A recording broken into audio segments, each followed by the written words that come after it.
नमस्कार मित्रों। 10 स्वदेश में आपका स्वागत है।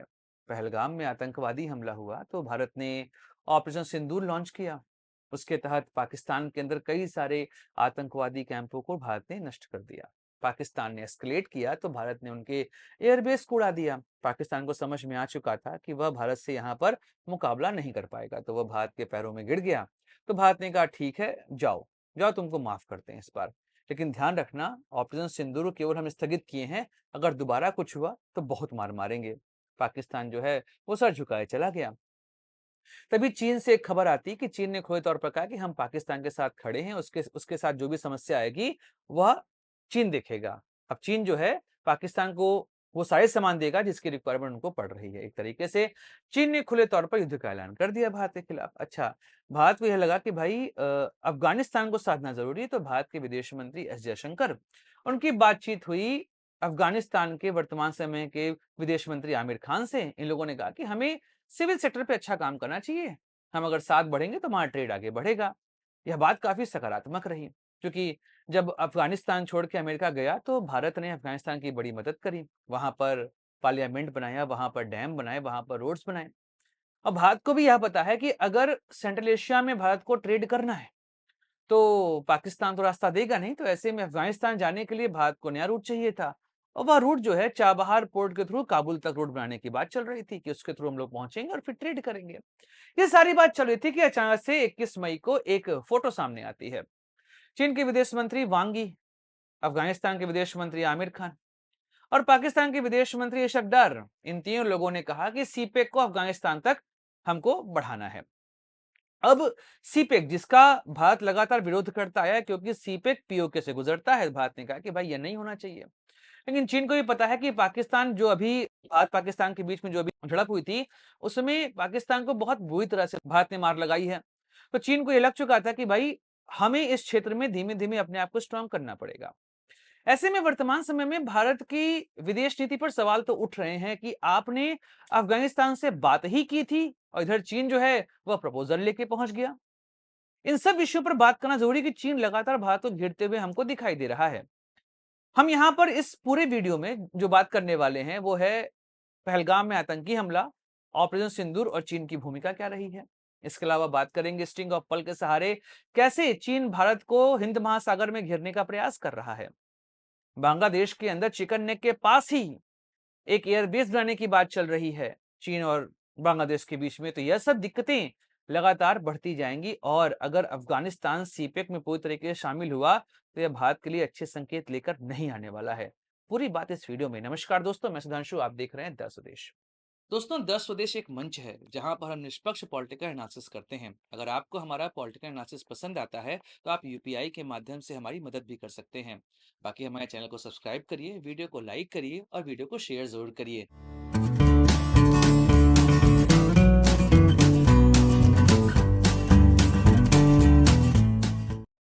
दोस्तों, पहलगाम में आतंकी हमले के पहले का सिनेरियो देखिए। चीन से कई सारी कंपनियां भारत आ रही थी। वो सभी कंपनियां जो वहां पे अपना प्रोडक्शन करना नहीं चाहती थी, उनको ये लगा कि भारत चलेंगे, यहाँ का एनवायरनमेंट ज्यादा अच्छा है और यहाँ से हम प्रॉफिट अच्छा कमा सकते हैं और चीन की तुलना में भारत में अभी भी चीप लेबर अवेलेबल है। तो चीन से कई सारी कंपनियां भारत की ओर शिफ्ट होना शुरू हो गई। इसमें एप्पल का नाम सबसे प्रमुख था।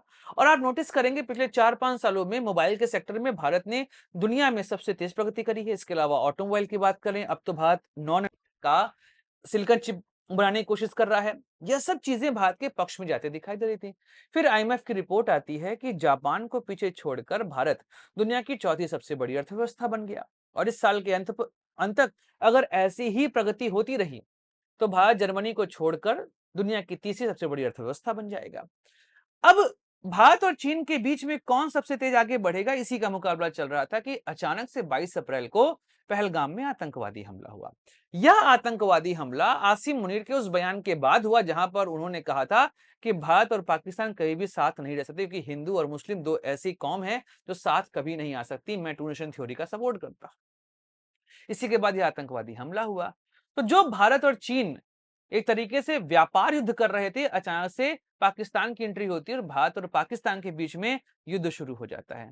भारत उस युद्ध में फंस जाता है। लेकिन हाँ, इस युद्ध के बहुत सारे अच्छे परिणाम निकले। पहला परिणाम तो यह निकला कि भारत के डिफेंस सिस्टम की मांग पूरी दुनिया में होने लगी। सबने देखा कि भारत का ब्रह्मोस, आकाश, ये सब ऐसे सिस्टम हैं जो कि दुनिया के किसी भी सिस्टम को टक्कर दे सकते हैं। ब्रह्मोस जैसी मिसाइल तो ना चीन के पास है, ना अमेरिका के पास है। ऐसे में कई सारे देशों ने डिमांड करनी शुरू कर दी। और इधर चीन के साथ क्या हुआ? चीन ने अपने हथियार पाकिस्तान को दिए थे, जिसमें उनका HQ-9 डिफेंस सिस्टम है, JF-17, JF-10 है। इन सब सिस्टम्स को भारत ने डिस्ट्रॉय कर दिया। माना जा रहा है कि लगभग 4 JF-17 विमान जो हैं वो नष्ट किए हैं भारत ने इस पूरे ऑपरेशन सिंदूर के दौरान पे। तो अब चीन को यह समझ में आ चुका था कि डिफेंस में जिस तरीके से भारत अपने प्रोडक्ट को बढ़ाता जा रहा है, वह चीन के लिए अच्छे संकेत नहीं दे रहा, क्योंकि चीन के जितने भी JF-17 है या HQ-9 है, इनको बनाने वाली कंपनियों के शेयर जो हैं वो लगातार गिरते जा रहे हैं और भारत के शेयर जो हैं वो लगातार बढ़ते चले जा रहे हैं। अब यह सब चीजें हुई तो चीन को यह लगा कि यार, अगर अफगानिस्तान में भारत की एंट्री हुई तो यह समस्या पैदा करेगा। ऐसे में सीपेक को अफगानिस्तान तक बढ़ाने का यहाँ पर प्रोग्राम रखा गया। तो इशक डर, वांगी, आमिर खान, इन तीनों लोगों ने सीपेक को अफगानिस्तान पहुंचाने का पूरा यहाँ पर प्लान कर लिया। अब हुआ क्या कि भारत ने अफगानिस्तान में लगभग $3 बिलियन का इन्वेस्टमेंट किया हुआ है। और चीन को यह लग रहा है कि अगर भारत को वहां से हटाना है तो उससे बड़ा इन्वेस्टमेंट करना पड़ेगा। अब चूंकि सीपेक के सहारे चीन ने पाकिस्तान के अंदर लगभग $5 बिलियन का इन्वेस्टमेंट किया हुआ है। सीपेक जो है वो एक प्रोग्राम है, चाइना पाकिस्तान इकोनॉमिक कॉरिडोर, जो कि चीन से चलकर पाकिस्तान में जाएगा और ग्वादर पोर्ट पे वो खत्म होगा, जो बलूचिस्तान है उस क्षेत्र में। अब चीन ने जब इतना बड़ा इन्वेस्टमेंट किया तो उसको प्रॉफिट भी चाहिए, और अगर भारत अफगानिस्तान में एंट्री कर गया तो सेंट्रल एशिया पूरा भारत का हो जाएगा। तो ऐसे में अफगानिस्तान को जोड़ने का मतलब है भारत के सेंट्रल एशिया के ट्रेड को यहां पर हिंडर कर देना। तो इस वजह से कई लोग ऐसा मानते हैं कि पहलगाम में हुए आतंकी हमले में कहीं ना कहीं चीन का इनडायरेक्टली सपोर्ट रहा है।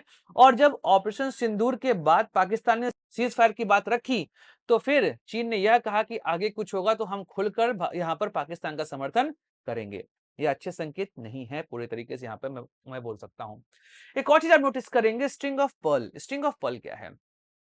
चाइना की एक नीति है समुद्र के रास्ते भारत को घेरना। चूंकि चाइना हमेशा कहता रहा है कि हिंद महासागर का मतलब भारत का नहीं होता, इंडियन ओशन नाम रखने से वह इंडिया का नहीं हो जाएगा। तो ऐसे में चाइना जो है वो म्यांमार, उसके अलावा बांग्लादेश, फिर मालदीव, श्रीलंका और पाकिस्तान, यहां पर पोर्ट डेवलप कर रहा है, और इन पोर्ट के सहारे वह भारत के कोस्ट लाइन को घेरने का प्रयास कर रहा है। तो स्ट्रिंग ऑफ पर्ल के सहारे चीन जो है वह भारत को दक्षिणी एशिया में अलग थलग करने की कोशिश करेगा। लेकिन चीन को नहीं पता है कि हिंद महासागर नाम भारत के नाम पे पड़ा है, तो ऐसे में भारत का वहां पे कंट्रोल रहेगा। ठीक है, मालदीव ने बहुत कोशिश करी कि वह भारत के खिलाफ जाकर चीन से बात करे, लेकिन उसको भी पता है कि भारत जो है वो मालदीव को सबसे पहले मदद पहुंचा पाएगा। ऐसे में आप देखेंगे धीमे धीमे वहां की गवर्नमेंट जो है वो भारत की ओर टिल्ट करते हमको दिखाई दे रही है। यही चीज आपको श्रीलंका में भी देखने को मिलेगी। हम्बन टोटा भले चीन ने डेवलप किया है, लेकिन अब इसको लेकर श्रीलंका सरकार जो है वो लगातार प्रोटेस्ट करती जा रही है। इधर आपने देखा होगा कि मोहम्मद यूनुस वह पहुंचा चीन और उसने कहा कि भारत का चिकन नेक जो है वो केवल 22 किलोमीटर है, ऐसे में हम लोग कोशिश करनी चाहिए, फलाना ढिमाका खूब बातें उसने कही। तो भारत ने भी ऐसी बात कह दी कि भाई मेघालय से लेकर चिटगांव तक यह तो चिकन नेक से भी कम दूरी है, कहीं तुम उसके चक्कर में इसको ना खो देना।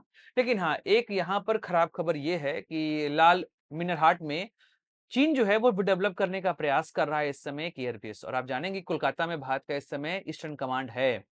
तो भारत की ईस्टर्न कमांड को यहाँ पर देखने की कोशिश होगी, भारत की सैन्य क्षमता को देखने की कोशिश होगी।